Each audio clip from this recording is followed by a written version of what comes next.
بڑے خوبصورت مضامین ہیں اس سورہ مبارکہ میں۔ آیت نمبر 19 میں اللہ نے فرمایا کہ کیا انہوں نے اپنے اوپر کبھی پر پھیلائے اور کبھی پر سمیٹے ہوئے پرندوں کو نہیں دیکھا؟ کیا تم نے کبھی دیکھا نہیں کچھ پرندے اوپر اٹھتے ہیں تو پر پھیلائے ہوتے ہیں اور کچھ نے پر سمیٹے ہوتے ہیں؟ تو فرمایا ان کو فضا میں رحمان کے علاوہ کوئی روک نہیں سکتا، صرف ایک رب رحمان ہے جس نے انہیں فضا میں، یار جہاز آپ نے دیکھا ہے اسے کون روکتا ہے؟ آپ یقین کریں کبھی اس پہ بیٹھا بندہ غور کرنے لگ جائے نا میں کہاں ہوں تو ہو سکتا ہے پریشان ہو جائے، کون روک کے رکھتا ہے اسے؟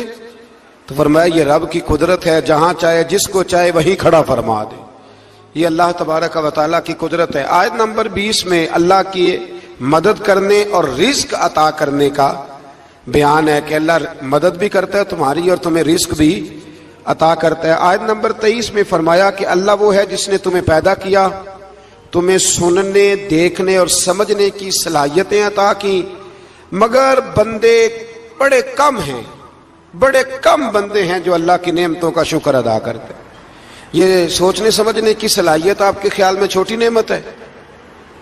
بہت بڑی نعمت ہے۔ آپ یقین کریں بعض لوگوں کے پاس سارا کچھ ہوتا ہے لیکن شعور کی دولت نہیں ہوتی، تو یہ بہت بڑی نعمت ہے، اس کا بھی اللہ کی بارگاہ میں شکر ادا کیا کریں۔ جب اللہ کو عقل شعور دے دے تو دوسروں کو بیوقوف سمجھنے کی بجائے نا اس نعمت پر اللہ کا شکر ادا۔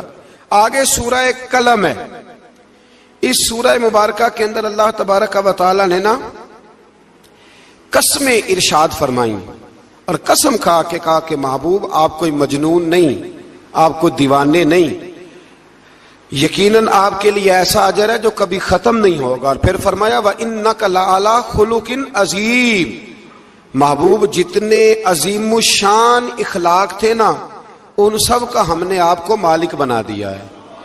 یہ اعلیٰ لفظ اصطلاح ہے، قبضے کے معنی میں آتا ہے عربی میں۔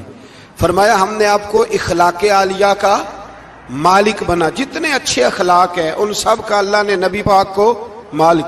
اور سب مفسرین نے بڑا کچھ لکھا، پر بریلی کے امام نے ایک جملہ لکھا تو بڑا ہی شاندار لکھا۔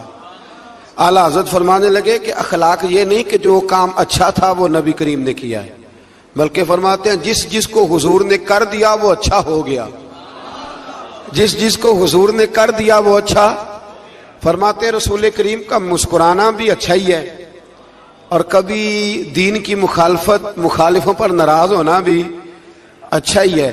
نبی پاک علیہ السلام کا بدر میں تلوار اٹھانا بھی اچھا ہے، اور رسول کریم صلی اللہ تعالی علیہ وسلم کا فتح مکہ کے دن معاف کر دینا بھی، یہ سارا کچھ یہ اچھا ہے۔ بس جس کو حضور جب کرتے گئے وہ اچھا ہوتا گیا۔ اور حضرت عائشہ صدیقہ رضی اللہ تعالیٰ عنہ سے جب کسی نے پوچھا تھا کہ بتائیے نبی کریم علیہ الصلوۃ والسلام کے اخلاق عالیہ کیسے تھے، تو حضرت عائشہ صدیقہ کہنے لگی تم نے قرآن نہیں پڑھا؟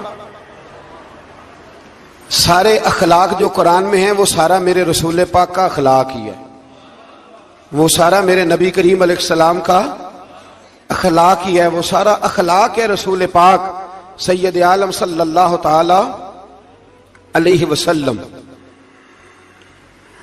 تو پھر اس سے آگے جا کے نا آیت نمبر 8 سے اللہ تبارک و تعالی نے رسول کریم صلی اللہ علیہ وسلم کو فرمایا کہ کفار چاہتے ہیں کہ دین کے معاملے میں آپ ان سے بے جا رعایت برتیں، آپ ان پر آسانی کریں، کھلی چھٹی دے دیں، اور جواب میں وہ بھی رعایت کریں گے۔ فرمایا ایسا نہیں ہو سکتا، حق پر کوئی سمجھوتا نہیں ہو سکتا۔ اس کے بعد ایک دشمن رسول صلی اللہ علیہ وسلم، مفسرین نے اس کا نام ولید بن مغیرہ لکھا ہے، اس نے نبی پاک علیہ السلام کی گستاخی کی تھی تو اللہ نے اس کے 9 عیب 9 کبھی باتیں قرآن میں بیان کی، بڑی باتیں ارشاد فرمائی۔ فرمایا جھوٹی قسمیں کھاتا ہے، نکتہ چینیاں کرتا ہے، سخت منع کرنے والا ہے بلائی سے اور حد سے بڑھنے والا ہے، اور آخر میں فرمایا اتلم بعد ذالک الزنیم، فرمایا یہ نہ ہے ہی بد اصل، اس کی اصل میں ہی مسئلہ ہے۔ یہ کتنی سخت بات ہے، جب نبی کریم کے بے ادب کی بات ہوتی ہے تو پھر باتیں سخت ہی ہوتی ہیں۔ یہ قرآن مجید نے سخت باتیں فرمایا کہ یہ اس کی اصل میں ہی مسئلہ ہے محبوب، اس نے ایک بات کی تو اللہ کریم نے 9 اس کی کبھی اوصاف بیان فرمائے. اس لیے اعلیٰ حضرت نے کہا تھا دشمن احمد پہ شدت کیجئے, دشمن احمد پہ شدت کیجئے, ملحدوں سے کیا مروت کیجئے, شرک ٹھہرے جس میں تعظیم حبیب, اس برے مذہب پہ لعنت کیجئے, اس برے مذہب پہ لعنت کیجئے. اور جو نہ بھولا ہم غریبوں کو رضا, ذکر اس کا اپنی عادت کیجئے. آگے پھر سورۃ الحاقہ, اس سورہ مبارکہ کے شروع میں قیامت کے حق اور یقینی ہونے کو بیان کیا گیا ہے. پھر قوم سمود اور قوم عاد اور فرعون پر نازل ہونے والے عذاب کا ذکر ہے. یہ سارے مضامین پہلے بیان ہو چکے ہیں نا جی, ماشاءاللہ تفصیل سے ہم سن چکے ہیں. قوم عاد, قوم سمود, ان سب کے بارے میں اس سورہ مبارکہ میں اللہ نے بیان فرمایا. اسی سورہ کی آیت نمبر 19 سے بتایا کہ قیامت میں جس کے نامہ اعمال اس کے دائیں ہاتھ میں دیا جائے گا, یہ اس کے سرخرو ہونے کی علامت ہوگی. جس کے سیدھے ہاتھ میں نامہ اعمال دیا جائے گا مطلب ہوگا کہ کامیاب ہو گیا, اور وہ افتخار کے ساتھ لوگوں سے کہے گا, بڑے فخر کے ساتھ کہے گا کہ آؤ میرا نامہ اعمال پڑھو. اس کے برعکس جس کا نامہ اعمال اس کے بائیں ہاتھ میں دیا جائے گا, یہ اس کی رسوائی کی علامت ہوگی, اس کی رسوائی کی علامت ہوگی. اور وہ کہے گا کاش میرا نامہ اعمال دیا ہی نہ جاتا, اور موت کے ساتھ ہی میرا قصہ ہمیشہ کے لیے ختم ہو چکا ہوتا. جس کا بھی نامہ اعمال سیدھے ہاتھ میں, ہمارے بزرگ فرماتے ہیں کہ سیدھے ہاتھ سے لینا دینا حضور کی سنت ہے. کوشش کریں لیں بھی سیدھے ہاتھ سے, دیں بھی, کھائیں بھی سیدھے ہاتھ سے. فرماتے ہیں عادت ہی سیدھے ہاتھ کی بنا لو. جب قیامت میں فرشتے نامہ اعمال دینے لگے تو عادت ہی سیدھے ہاتھ کی ہو, عادت ہی سیدھے ہاتھ کی ہو, عادت, اور سیدھے ہاتھ سے لیں, سیدھے ہاتھ سے ہی دیں. قیامت میں جس کا نامہ اعمال سیدھے ہاتھ میں دیا جائے گا سمجھیے وہ کامیاب ہوا. اور جب جس بچے کی فرسٹ پوزیشن آئی ہوتی ہے نا, وہ رزلٹ کارڈ سارے محلے کو دکھاتا ہے, اور جو فیل ہو جاتا ہے وہ ابا جی کو بھی نہیں دکھاتا. وہ کہتے ہیں کہ وہ ابھی آیا نہیں, ملا نہیں. قیامت کے دن بھی جو کامیاب ہوں گے نا وہ دنیا کو بتائیں گے کہ اللہ نے فضل کر دیا, اور جو ناکام ہوں منہ چھپاتے پھریں گے. اللہ ہمیں پردہ پوشی عطا فرمائے. پھر آگے سورۃ المعارج ہے. اس سورت کے شروع میں عذاب قیامت کا ایک بار پھر بیان ہے کہ حشر کا ایک دن 50,000 سال کے برابر ہوگا. آسمان پگھلے ہوئے تانبے کی طرح ہو جائے گا, اور پہاڑ دھنی ہوئی رنگین اون کی طرح ہو جائیں گے. کوئی کسی کا پرسان حال نہ ہوگا. اس وقت مجرم یہ تمنا کریں گے کہ بیوی بھائی رشتہ دار, بیوی بھائی رشتہ دار اور تمام اہل زمین سب کو اپنا فدیہ دے کے اپنی جان چھڑا لے. سب کو دھونس دے آگ میں لیکن اپنی جان چھڑا لے. اس دن انسان کا یہ حال ہوگا.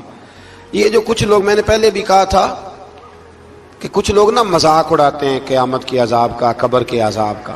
یہ بات درست نہیں ہے. دیکھیں نا کہ اللہ تعالیٰ نے قرآن مجید کی واضح آیات میں عذاب کا ذکر فرمایا ہے.